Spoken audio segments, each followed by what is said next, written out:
Bonjour madame. Pouvez-vous vous présenter s'il vous plaît? Oui, mais vous êtes dans mon bureau. Je suis le directeur du Centre de recherche ouest-africain, plus connu avec son acronyme anglais WARC, West African Research Center. Mais je suis aussi professeur d'études américaines au département d'anglais de l'Université Cheikh Anta Diop. Bien. Qu'est-ce qui vous a poussé à organiser la conférence Sport Africa, sachant que c'est une première en Afrique? En Afrique de l'Ouest. Oui. C'est une première en Afrique de l'Ouest. Voici la genèse. J'étais en conférence en Afrique du Sud et j'étais en conférence avec l'Association américaine d'anthropologie.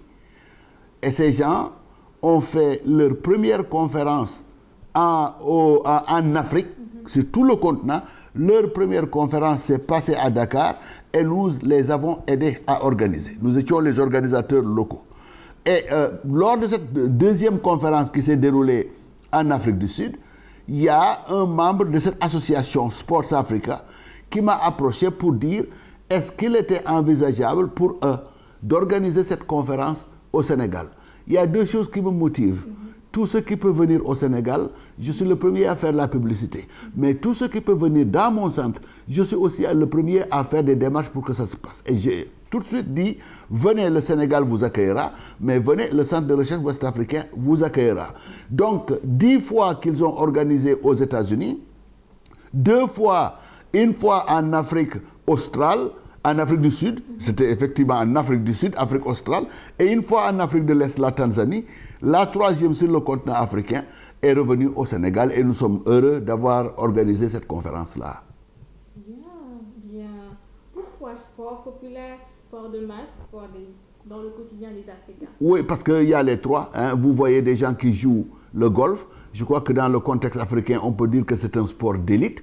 Le tennis aussi, éventuellement, parce que c'est des sports qui demandent beaucoup d'investissement.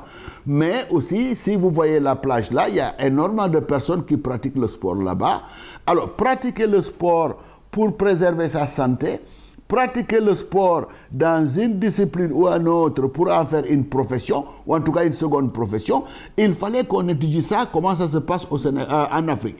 Et nous avons véritablement eu des papiers extrêmement importants qui ont quand même des choses extrêmement importantes à savoir sur le sport en Afrique, sa pratique et aussi, si vous voulez, la place que le sport occupe dans notre économie, dans le processus de nation building, construire la nation, le processus par lequel aussi on développe et on renforce le patriotisme, mais aussi ces efforts que nous devrions faire pour essayer de mieux faire revivre les sports que l'on appelle les sports de chez nous.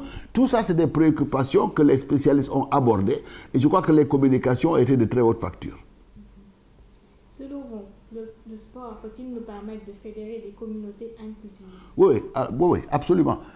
La pratique du sport peut faire en sorte que des communautés qui ne se connaissaient pas ou qui ne se fréquentaient pas se fréquentent. Le sport peut permettre aussi, a aussi une autre dimension fédératrice. Mais vous avez l'exemple devant vous. Tout le Sénégal est mobilisé pour les Lions, pour la CAN. Cette fibre nationale. Je vous demande une question. Combien de fois voyez-vous les Sénégalais arborer le drapeau national? Très rarement, à chaque fois que les Lions jouent.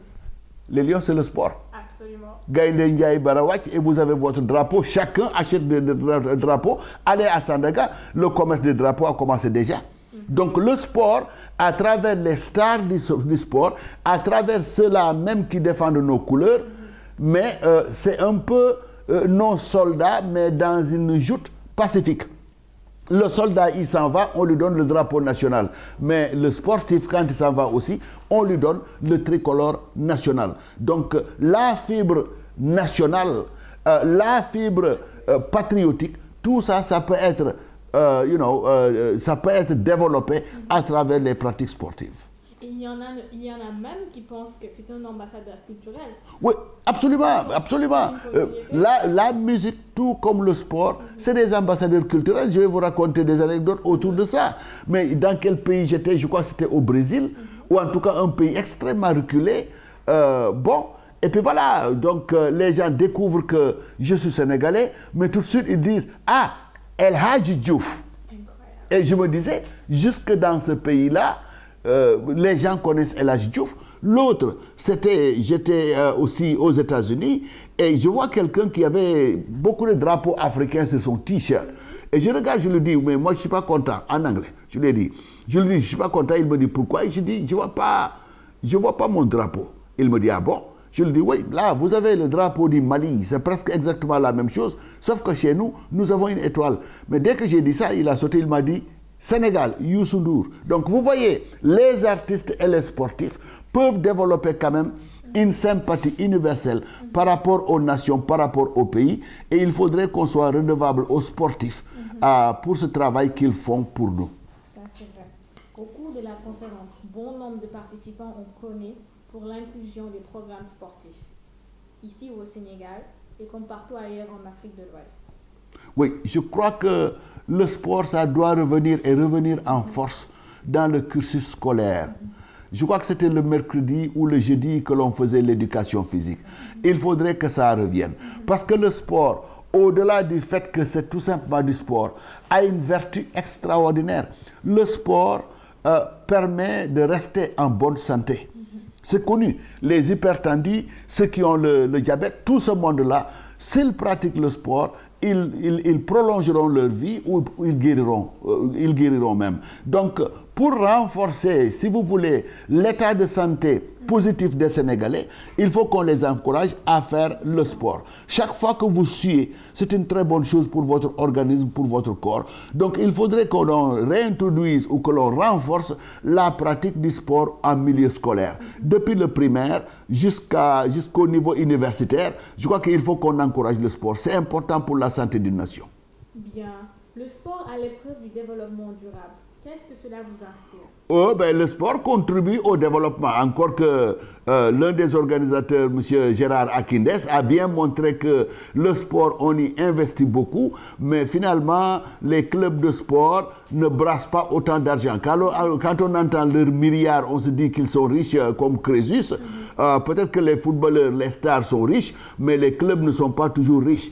Il nous l'a dit, pendant toutes ces 10 dernières années, les grands clubs européens n'ont pas fait de bénéfices. C'est qu'en 2017 qu'ils ont commencé à faire des bénéfices. Je ne savais pas ça, mais c'est ça. Mais en même temps aussi, je crois que développement durable et sport, ça va ensemble.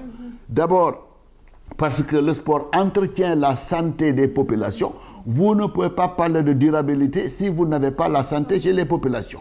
En même temps aussi, c'est une pratique qui peut générer de l'argent, au moins pour ceux qui pratiquent.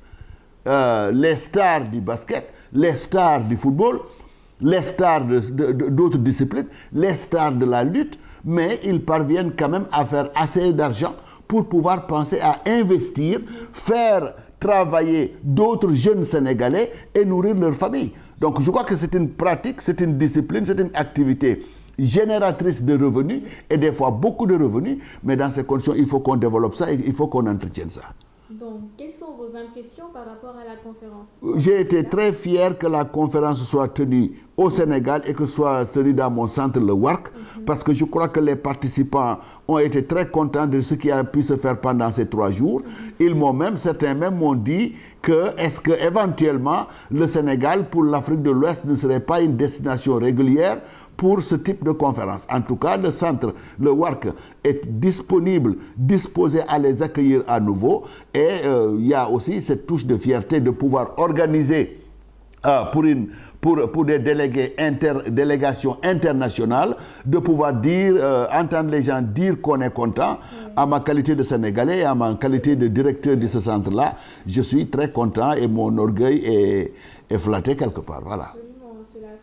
Cela confirme et crédibilise notre Teranga.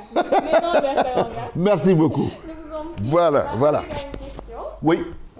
Bon, durant la conférence, j'ai entendu les conférenciers qui appuient le point sur le sport des femmes. Oui, non. Ça aussi, on l'a discuté. Il y a eu un panel où on a parlé du sport chez les femmes. Et je soulignerai le fait que le sport, en particulier la lutte chez les Casamançais, chez les Diola, il y a une dimension extrêmement féminine. Et ce n'est pas tout simplement une pratique athlétique sportive. Il y a tout un arrière-plan social, sociologique, qui valorise la femme, surtout la femme qui est lutteuse reconnue comme championne partout. Et celui qui intervenait a véritablement montré comment la femme atteignait un statut particulier, un statut de respectabilité, parce que justement elle pratiquait ce sport-là, la lutte, au niveau des Diola. Et aussi, on a parlé aujourd'hui du fait qu'au Sénégal, il y a des femmes qui sont des promotrices dans la lutte et dans d'autres disciplines. Donc, la dimension ou la place de la femme dans les activités sportives, mais on a souligné ça et on a estimé que c'était une très bonne chose de l'avoir et qu'il fallait tout faire pour quand même apporter le soutien dont les femmes ont besoin quand même dans la pratique du sport. Voilà. Merci beaucoup. Je vous en prie.